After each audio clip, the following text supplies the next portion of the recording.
Brendan? Brendan, of course it was, I did hear before. So what I like to do, because I get a bit intimidated by crowds, I like to pick one person in the audience and generally direct most of my material to them. It's a way to help ease my nerves. And what I do is I look around and I find somebody who's, you know, easy on the eye. Non-threatening demeanour. Mandy thinks that too. Well, I've looked around and never fits that description, so I picked you because you were sat closest.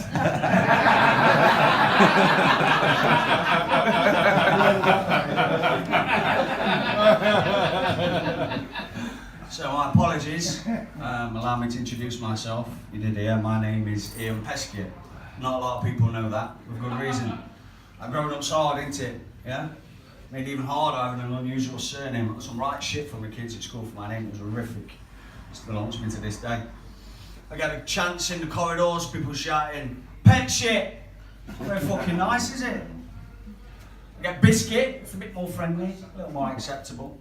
Piss tech, that was my fucking gym teacher. I got pet sick, and not Beth. Some of the less imaginative members of my class not wanting to miss out on the fun. Growing up without my dad about as well, that weren't easy. You know, I didn't want to give me the tour, the birds and the bees. I heard people talking about it, but I didn't know what they're on about. And I thought, well, I need some information, where am I going to find it? And I thought, well, birds, bees, nature, cool. So I go out and have a little look. And I have a look at how bees operate in the wild, and I see a bee, a drone. One of them took down Gatwick recently, oh, mental, wasn't it? And I see it taking pollen from one plant to another, pollinates it, helps it to reproduce. I thought, well, okay, how does that apply? I thought, that's like me running around with a handful of my own jizz, throwing it at people. Like that shit's going to get me nicked again. Well, that can't be right, man, that's not right. And I thought, that's a perfect metaphor for IVF. Okay, some of the pieces are coming together now. But that weren't enough for me, because you know, I've seen some videos on that. I want to have some fun. So I thought I have a closer look at the inner workings of a hive, and I see that a female queen will take on like 100, maybe 1,000 lovers in a lifespan. Give birth to like 10,000 offspring. I know some families like that on my estate. So I started to make sense. Okay, so I'm 36 now. No, I'm not, that's a lie, I'm 37. I wrote this bit when I'm 36. It's like I'm desperately trying to cling on to my youth, but not misguided enough to think I can pass for 28. So I'm 34 now.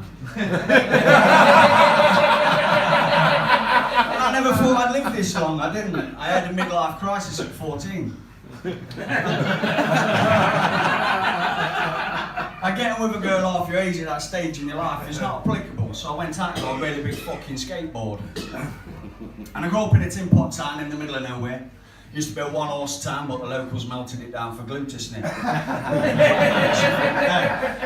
Even had a tin pot to keep it in, that was handy, wasn't it? And I was out one day on my skateboard, knocking kids and buses flying, when I had a sobering thought, after the glue wore off. Well, I don't know anybody who's not left this town and not been on a Group 4 bus. That can't be right, man. I'm doomed to go to prison. I'm too pretty for prison. Don't look at me like that. And it was about that time I found drugs, because, you know, glue weren't cutting it anymore. And you hear a lot of bad press about drugs, you know, it's demonised in the media every day, this war on drugs and shit. But I learned a lot from taking drugs. Like, cannabis was brilliant. Like, it taught me about delayed gratification. I remember sitting there, blazing away, getting this real self-esteem boost and basking in this sense of achievement, just thinking about all the good shit I'm going to do tomorrow. Ketamine was great. It had some really mind-expanding moments. It had secrets the universe unlocked and presented to me on a plate. It also taught me about diligent record keeping, because I couldn't remember none of the fuck when it wore off. And cocaine taught me how to do fuck all, but really fast.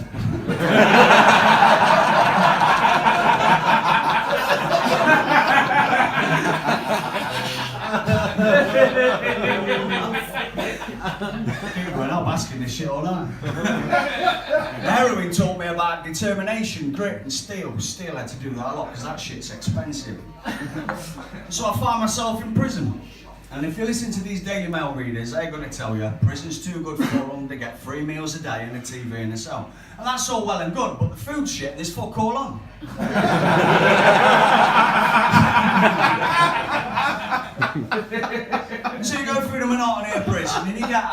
want to change your ways, you want to better yourself, you want a better life, but people keep trying to drag you back into it. They keep coming at you with that same fucking question everyone you meet. Go, well, what were you in for? What were you in for? And I got tired of it. So I give them all the same answer now. Killing the last nosy cunt that asked me that.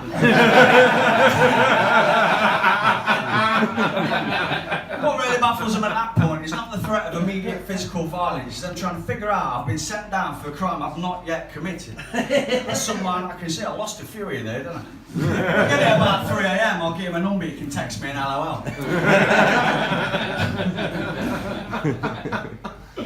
So I'm quite pleased with myself recently. I mean, I'm not very practical, but after like a month of hard work, toil, dedication, I finally managed to baby-proof my flat. And it's worked out quite nice. I've done it on a budget. I'm quite pleased with the result. What I've done is, I've covered the bottom half of all my furniture in barbed wire, and now none of my friends want to bring the noisy fucking kids round. It's alright, man. I highly recommend it. I went through a difficult breakup last year. I've been with this girl for a few years, and we've moved in together, started making plans and stuff. And like, retrospectively, I'm looking back at it and it's like, we weren't really for each other. You know, like, I just got carried away with hope and sex, like we do, yeah? Like, I mean, she was a big fan of text speech, and that shit does my fucking head in. It just got worse when she started screaming OMG in bed. Could have been worse, lol. And putting the onus back on me, you know, I'm a bit clumsy at the best of times. I was really clumsy in bed, you know, like you're leaning in for a kiss and your head butting and your banging teeth, and doing foreplay, I was all fingers and thumbs.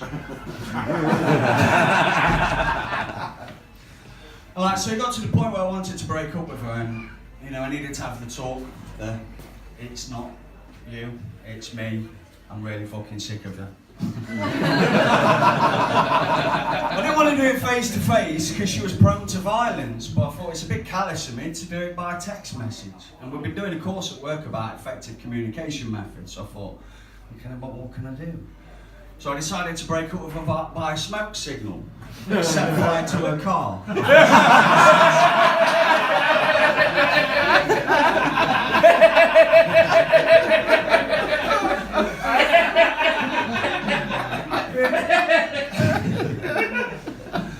You know, through it all, by the end of it, I was just left with one question.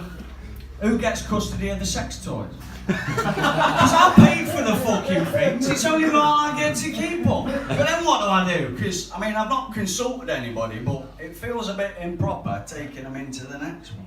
I don't want her to use them with her new fella, she can fuck off. So I smashed them all up, and I left them on the bed. She can go fuck herself. But like, I don't like being single. And I've heard a lot of bad stuff about these dating sites, and a lot of horror stories going about. So I thought, I ain't going to do that. But then what am I left with? So I take to the internet, and I have a little look for a bit. And I thought, I'm going to get one of these mail order Thai brides. Looks promising. And it's been a few months now, and she's still not arrived.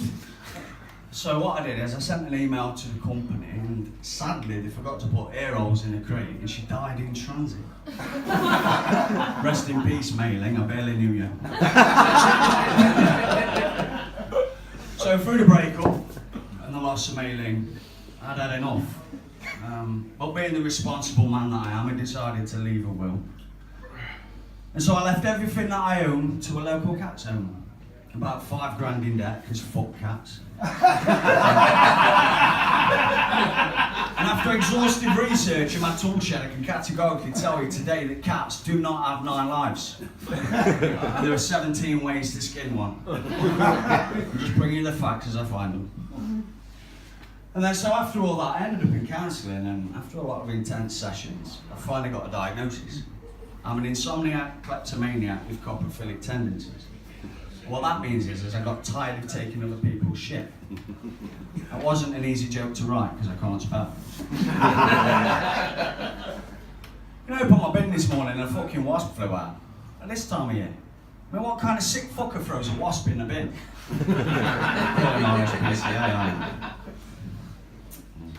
So, I'd like to leave you with a message of hope, humility, and compassion. I was at work the other day, and one of my colleagues said to me, you know, we've got 2 ears and 1 mouth. Maybe that means we should listen more and talk less. Well, yeah. So I said, yeah, that's an interesting point, Colin, but means you've got 2 legs and 1 head, maybe you should think less and fuck off. Very